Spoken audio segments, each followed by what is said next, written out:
Michael with United Veterans Worldwide for another session with an incredible friend of mine who I served with in Africa, but already had many experiences that led to him being an experienced leader that I wanted to bring with me. And so I want to introduce you guys now to Mike Howes. And Mike, why don't you go ahead and take a minute and kind of introduce yourself too, and where you're from and what you do. After that awesome introduction, I could only go down from here. Hey, I'm Mike Howes, retired Sergeant First Class, also retired out of Connecticut State DOC. 4 deployments. Mike, DOC is what, our listeners? Oh, sorry, Department of Corrections Mm-hmm. for the state of Connecticut. Maximum security all 20 years. And going on deployments was actually my time away from jail. So everybody wonders why I had so many. Yeah. So when we talk about guys, and I met with a guy yesterday who was a veteran of the Canadian Armed Forces, crossed over into the police and ended up doing a long stint with the police, but both contributing to the trauma that he had already experienced previously and added layer upon layer, which we're now, for him, starting to peel away so that he can then have a normal-ish, right? A new normal life. And that's what we're looking for, yeah. Yeah. So when I joined the 411th, a unit out of Connecticut, I joined as what they would call an active guard reserve. I joined as the active duty guy running ops, eventually becoming a company commander for Charlie Company, and eventually taking a small team with me to Africa, in which we were able to go to many different countries, visit with the population, build programs, projects, and Howes was one of the guys that came with me. And I brought him because he was a strong leader. He wasn't someone I needed to look after because he could look after himself just fine. And I wanted him to have an opportunity to really experience a non-kinetic environment where hopefully the guard can be lowered a little bit and he could experience some new experiences, which I hope you were able to have while we were there. And maybe you can tell me, Mike, for a little bit about, and I'm going to probably call you Mike and I'm going to probably call you Howes because Howes is like how I knew you before, right?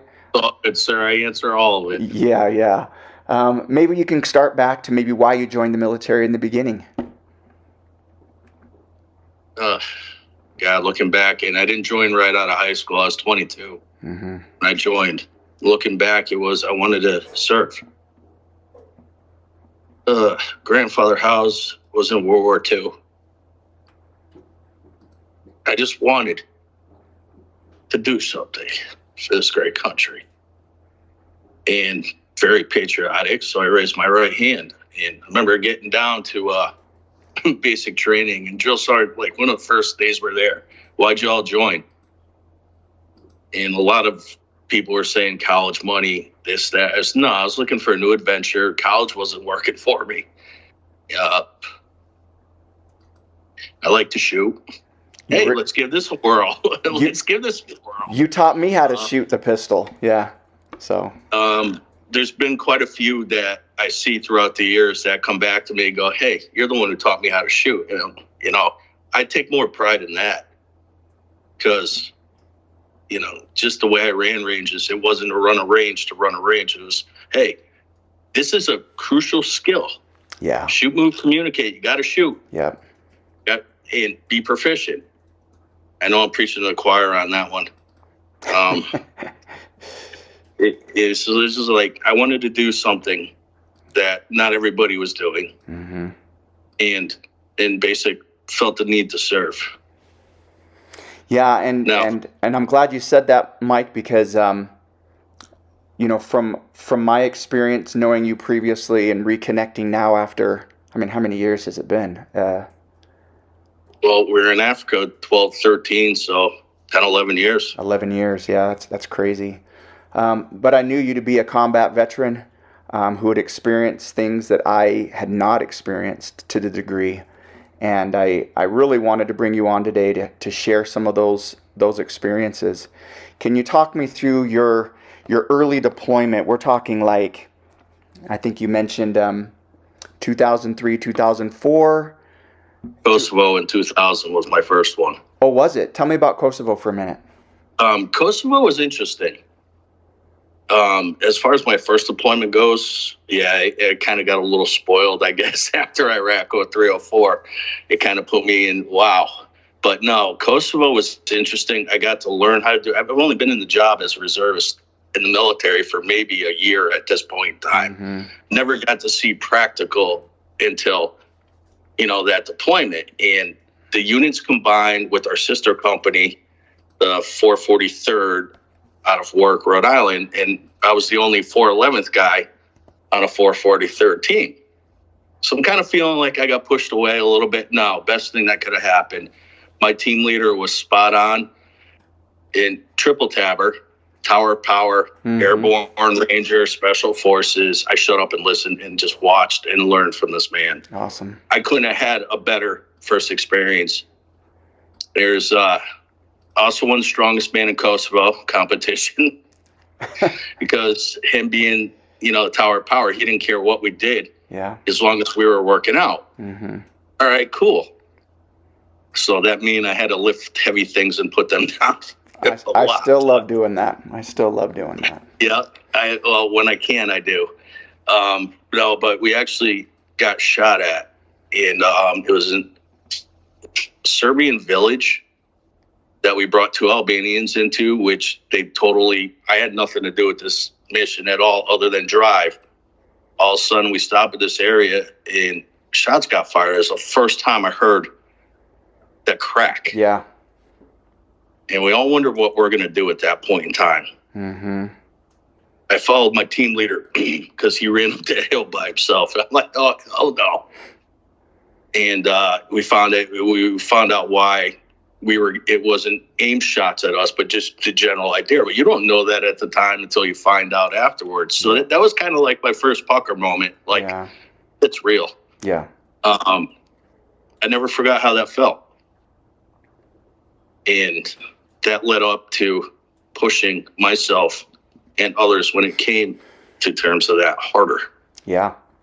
And why a lot of the junior enlisted and even some of the sergeants didn't like me because I pushed them hard. But they're all still here, so. Well said. Well said. So tell me about this deployment to Iraq. This is a historic deployment. We're talking about early entry into Iraq. Set the scene for me here. Oh, it's late March. We're in Camp Arabjan. We got our vehicles that we shipped from Fort Bragg off the boats, and of course the company commander's vehicle was missing right off the rip. Oops. And I was in charge of that detail. Yeah. So that wasn't very fun, and I made those guys stay out there forever until finally we realized it wasn't there and got CID involved. Oh, geez. That was the start before we even got up there. We finally break the berm, and it was, you don't stop.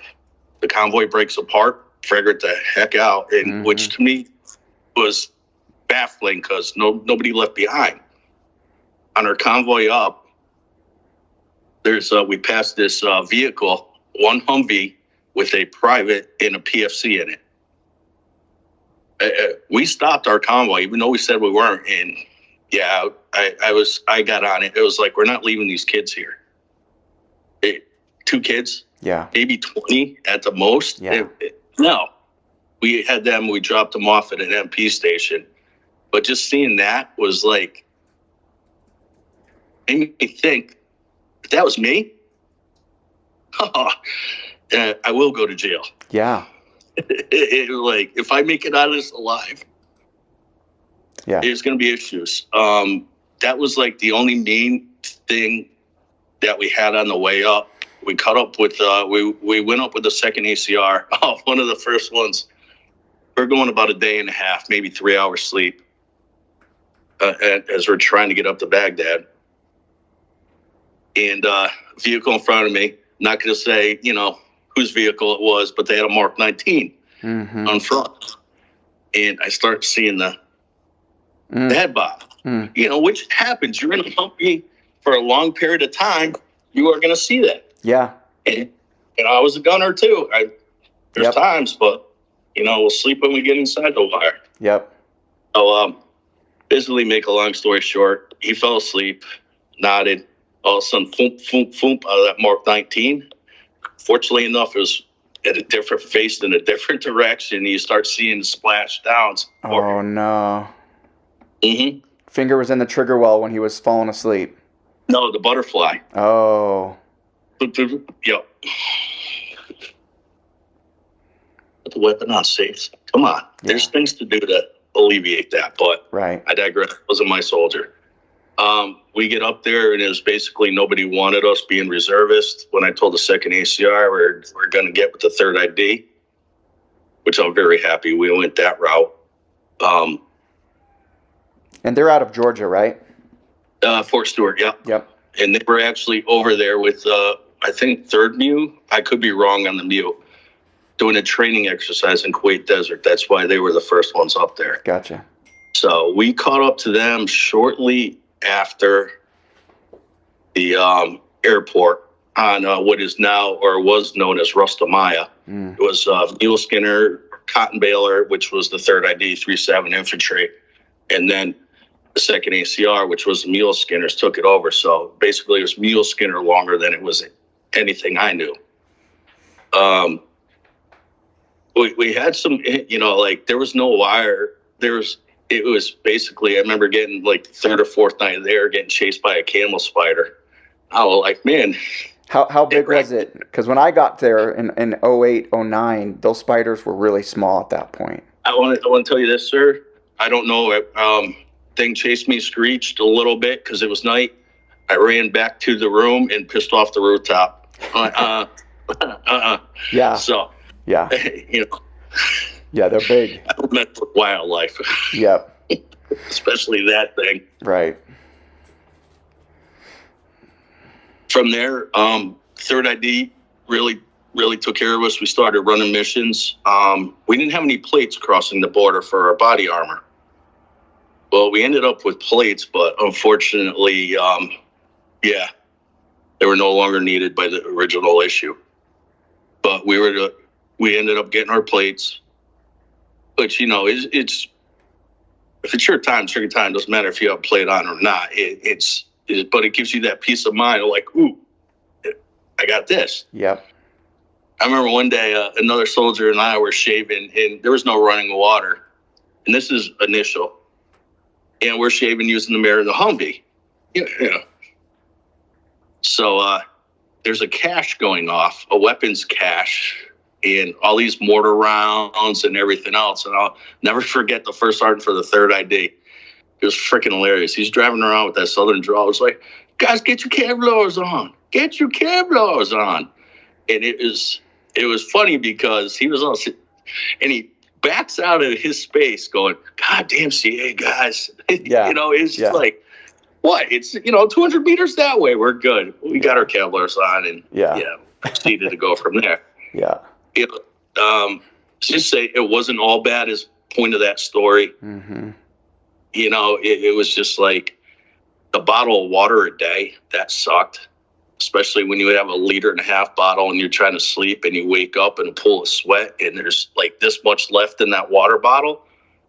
And you get outside and take a leak, or, go to the tree and take a leak, and it's bright yellow like you didn't even have any water at all. So you were fighting the heat. Yep. You didn't know what the enemy was. Mm-hmm. They didn't have uniforms by this time. Mm-hmm. And if they did, they were taking off and hiding. Yep.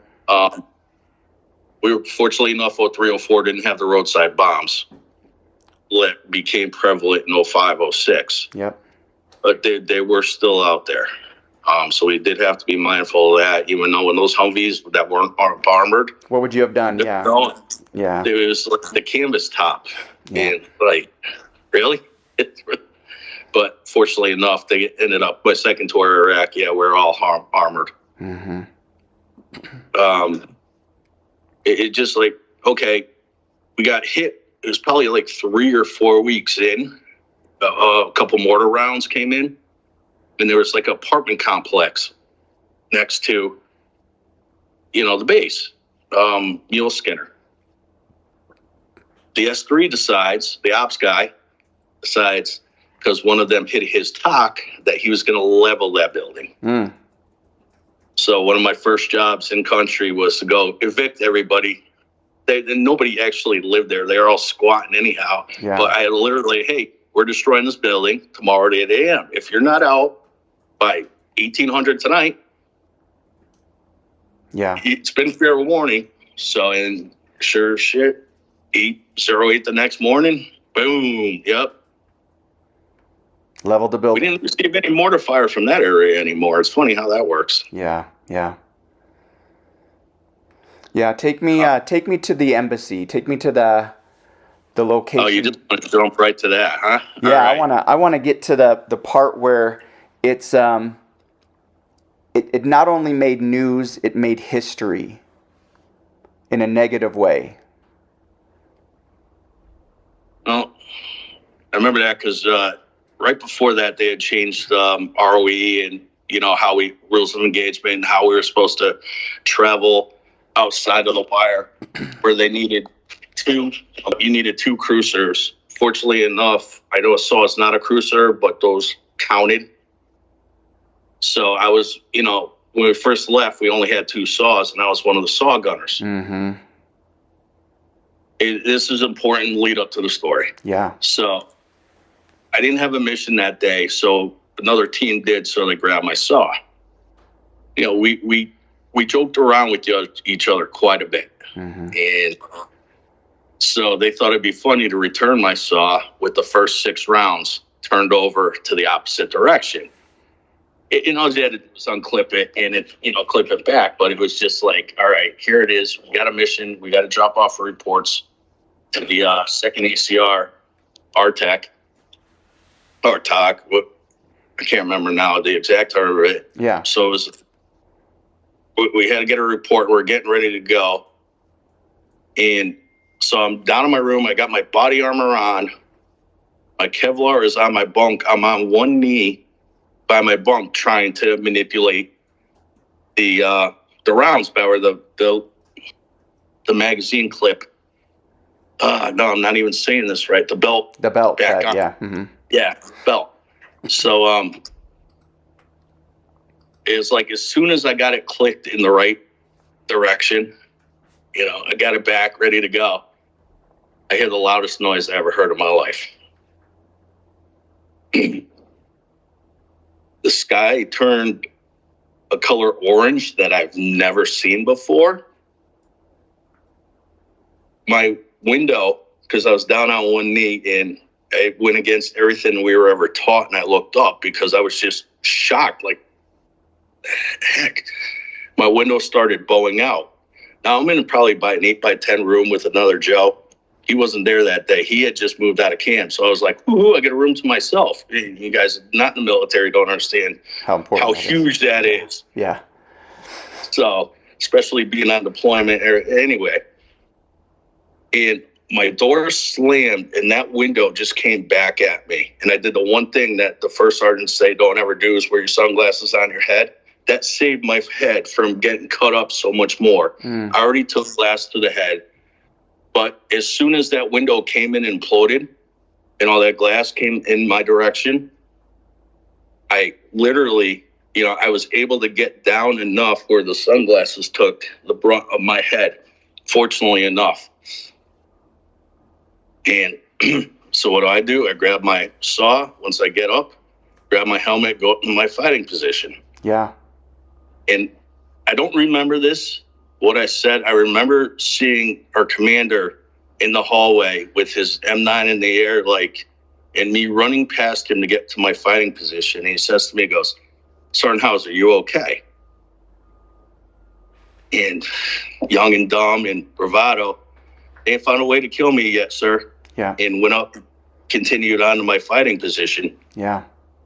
When I got up, because I had to climb this old rickety ladder that was Iraqi to get up to the top of the building that we were in. It was my area of sector of fire, and it was the UN. Then they had a tourism school. which was in the middle of construction. And then our wall, when we had a door that we put into the wall to get to these places, because we were doing a lot of projects with the tourism school. The insurgents, or whatever group took credit for it, had 2,500 pounds of explosives in the back of a cement mixer that detonated 90 meters away from the room I was in. Fortunately, nothing severe happened out of the 20 so of us that were in that building. One of us got a concussion because he's actually outside and actually knocked unconscious due to the blast.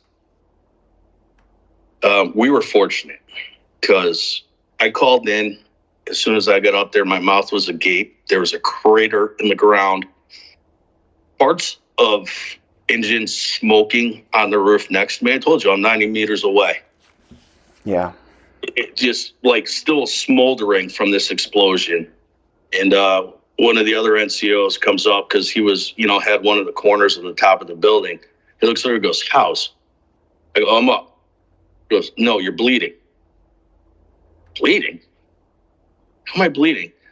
Well, the capillaries and everything else that run across here, they tend to bleed more. So I look like a stuck pig up there. And in 120, 130 degree heat, it just feels like sweat at that point in time. So I had no idea.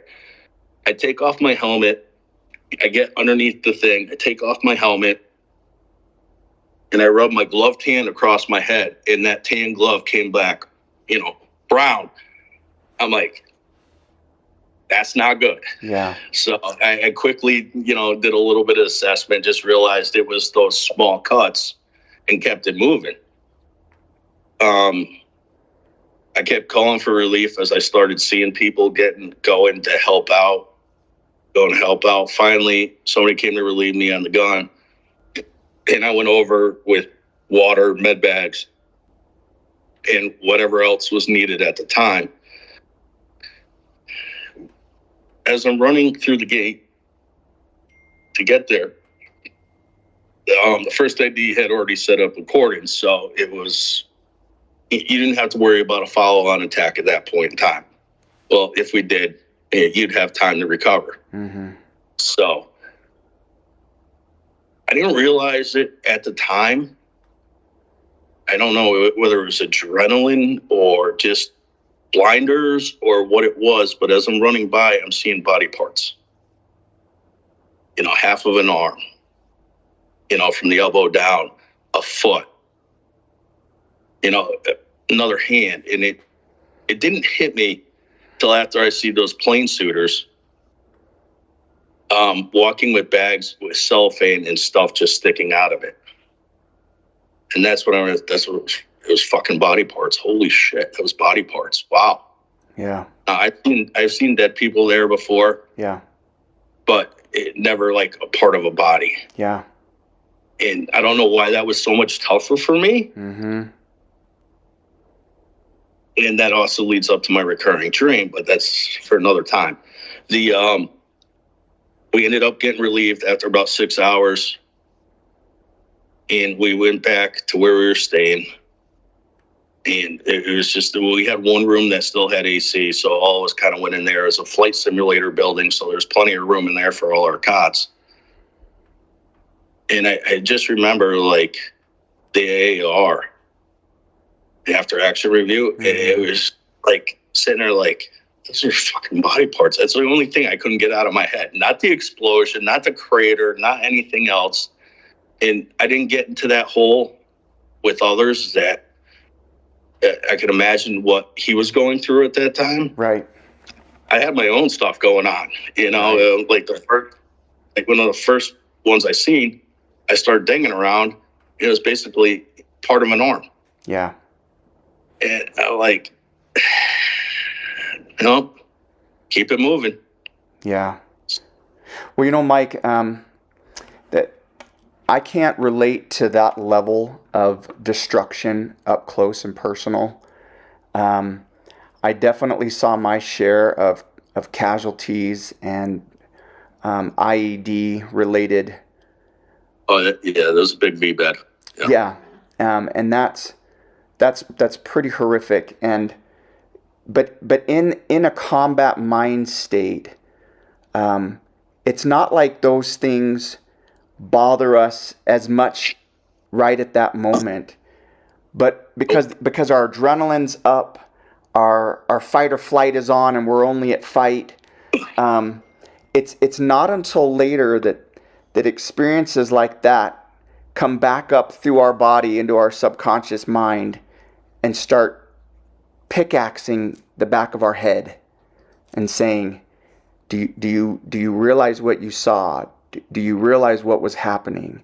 Do you realize your own danger that you passed off as if you were just okay and taking your spot? A soldier. It's what we do. It is what we do. It is what we do. I survived the war. Physically. Mentally, it's a daily struggle every day. It's my war now. Yeah, brother. Yeah. I say it all the time, and you may want to cut this out, but keep fucking going. KFG. Mm-hmm. Doesn't matter. I hear it from a lot of my friends. I'm the most resilient guy, or one of the most resilient. Hey, I play poker too. I get deuce 7 all the time. I don't always get those aces. So, it's make the most of it. That day literally changed me to the point where when I wasn't in uniform and I was doing my tours in the jail, I couldn't work that day. Yeah. Still, up until I retired, I'd never been late before, but 3 years in a row, I was late on August 19th. Why? Because I can't sleep the night before. And instead of being that tough, I could do this, I almost ended up getting fired from DOC because of that day. So I got time taking the day off. I still relive that day every year on August 19th. And some years it's good.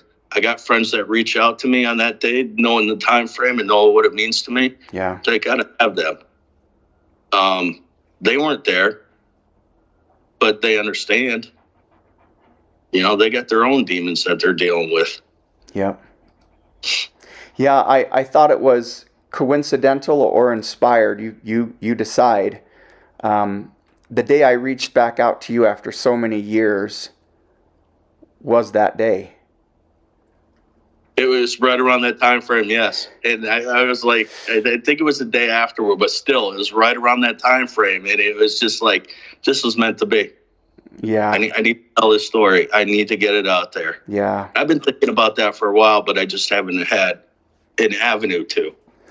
Yeah, brother, I appreciate your vulnerability coming on here with our audience. And mind you, this is a global audience. And I think sometimes these videos that I've interviewed some veterans, they get about 30% views from Iraq. So one of the messages that I often share on this channel is that while you and I were in a war and we fought against an unknown, ununiformed enemy most days, if we were to meet some of those same folks today outside of government involvement, political involvement, ideology, there are going to be people that we would find as friends. People who have suffered in their own experiences, and it shows by who's been watching these videos and subscribing to some of these videos as well, that they're in their own journey of wellness. And one of the case in points is I know several Vietnam veterans who are living in my area. Some I go to church with, and I've talked in detail about some of their experiences, and a lot of them don't really want to talk about it. And it's unfortunate because I want to know their experiences. I want to know their journey where they didn't get support. But they often talk about rekindling a connection with people over in Vietnam today after 50 years and breaking that barrier. And man, I wish that sometimes these walls would come down, and I think it would help everybody in a journey of wellness and healing. agree 100% with that. The whole thing, though, with Iraqis, if they were Iraqi soldiers during that time, absolutely. Any of those terrorists, AQI, Chechens, whoever else was there, no, want nothing to do with. Yep. That was their chance to Iranian, whoever else was there. Mm-hmm. No, Yep. I don't want nothing to do with them. But Iraqis that I helped, that I worked with, Yep. that I got to know, absolutely. But most of them are here. They have come over a lot. So they're here already. Yeah. For my translator in 2008, I wrote a letter to get him here. Good for you. And good for you, Mike. Yeah, no, and he was he was kind of the one that made me realize is like, we're not fighting Iraqis anymore in 2008. We're fighting all the ones I just mentioned, basically, plus some I'm missing. People coming from training camps all over the globe to come and try to kill Americans and disrupt Iraq's economics. And yeah, no, I know it well. You know, Mike, in the last 2 minutes or so here, you briefly touched on the mental aspect of the wellness journey that you're still continuing today and peeling back those layers. What advice can you give our audience, our global audience today, who are recovering from conflicts all over the globe? Right. Mutual friends. It doesn't have to be a guy that you were in a foxhole with. Like me, I found peace at my VFW talking to vets from all the generations. Unfortunately, we don't have too many World War II vets because of the age. Yep.